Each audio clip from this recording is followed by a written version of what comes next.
All right, let's dive straight into this explainer. Today, we're meticulously unpacking the complex micromechanics of cerebral spinal fluid management. We're going to go through every single valve, clinical warning, and piece of specialized hardware, point by point, to get a really clear picture of the precise physics of flow at play here. To do this, we're going to break the source material down into 6 key areas: programmable shunt valve types, magnetic fields and MRI risks, reading valve pressure settings, specialized tumor filters, upright overdrainage devices, and finally, hydrodynamic resistance. Let's get to it. Section 1. Programmable shunt valve types. Starting off with Medtronic, we have the Strata line of valves. In a clinical setting, you're typically going to find this configured in one of two distinct ways. There's the Strata 2, which is incredibly important because it features a built-in anti-siphon device directly integrated right into the unit. And then there's the alternative configuration known as the Strata NSC. Next up in the programmable category is the Polaris valve, manufactured by Sofisa. Now on its own, it's a highly effective, externally programmable shunt. But, as we'll see in just a few minutes, the Polaris possesses a very specific manufacturing advantage when it comes to modern radiological environments. So keep that one in the back of your mind. Then we have two highly specific, widely utilized models brought to us by Codman, the Codman Hakim and the Certus Plus. Just like the Polaris we just mentioned, the Certus Plus holds a really unique distinction regarding external interference, while the Codman Hakim acts as more of a foundational staple in the world of programmable CSF management. Finally, rounding out our programmable list is the ProGav, manufactured by SQLab. The ProGav is a fascinating piece of engineering, honestly. It uniquely features a coating ring right alongside specialized gravitational units, which actually come in both small and large configurations. And these elements aren't just for show, they are incredibly distinct mechanical features that dictate exactly how the valve functions and how it's identified. Section 2, magnetic fields and MRI risks. So let's talk about how the sophisticated engineering of these valves actually becomes their most critical vulnerability. Every single externally programmable shunt we just covered is adjusted using a magnet. And because these devices rely entirely on magnetic interaction for external programming, they are extremely vulnerable to powerful external magnetic fields. The most common and dangerous culprit? The MRI machine. Bringing a patient with a programmable shunt into an MRI creates a very real, very dangerous potential for inadvertent reprogramming. This perfectly illustrates that key market difference I hinted at earlier. While standard valves carry the full expected risk of being altered by an MRI, two specific models, the Polaris by Sofisa and the Certus Plus by Codman, are explicitly promoted by their manufacturers as being less susceptible to inadvertent reprogramming. Essentially, they offer an engineered safeguard against this exact magnetic vulnerability. However, and this is crucial, less susceptible absolutely does not mean immune. The non-negotiable clinical rule here is that valve settings must be rechecked after an MRI scan is performed for absolutely any reason whatsoever, no exceptions. Furthermore, you must verify the settings if there is ever, at any point, a concern about the shunt's overall function. Section 3. Reading valve pressure settings. So how do we actually go about verifying those precise settings once the patient is out of the MRI? Well, to determine the setting, you basically have two primary methods. You can take a plain X-ray, but it literally must be taken completely perpendicular to the shunt valve to get an accurate read of the internal mechanism. Alternatively, you can use a specialized handheld compass-like device.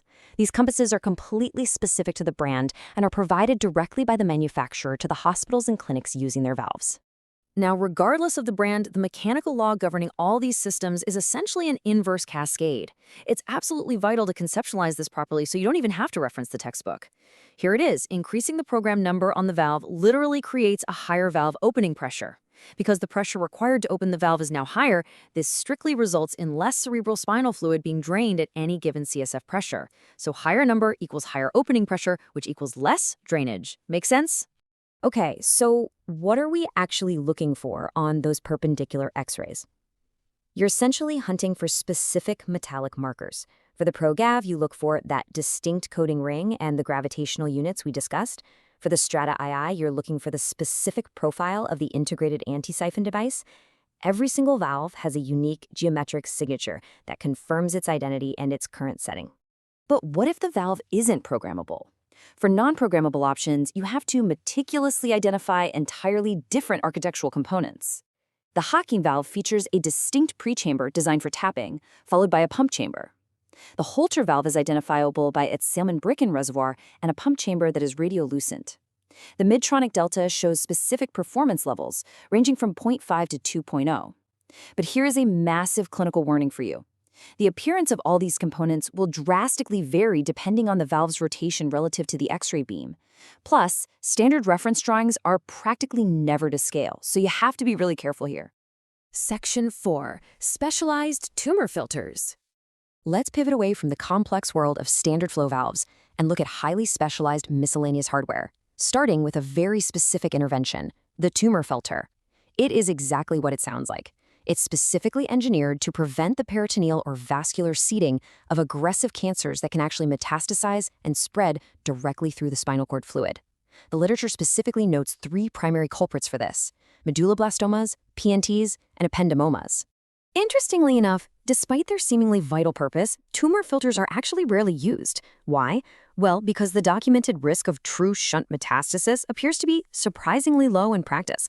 Furthermore, installing them introduces a heavy maintenance burden. The devices risk becoming completely occluded, literally physically blocked, by the very tumor cells they are designed to catch, which then requires surgical replacement. Though it is worth noting it may be possible to radiate the filter in place to quote-unquote sterilize it. Section 5. Managing upright overdrainage devices. Moving down the line of miscellaneous hardware, we have to address the devices explicitly designed to battle the physical forces of gravity, specifically to avoid overdrainage when a patient stands upright. You essentially have 2 main tools to combat this gravitational pull. First are anti-siphon devices, or ASDs. These completely prevent the siphoning effect when the patient is erect.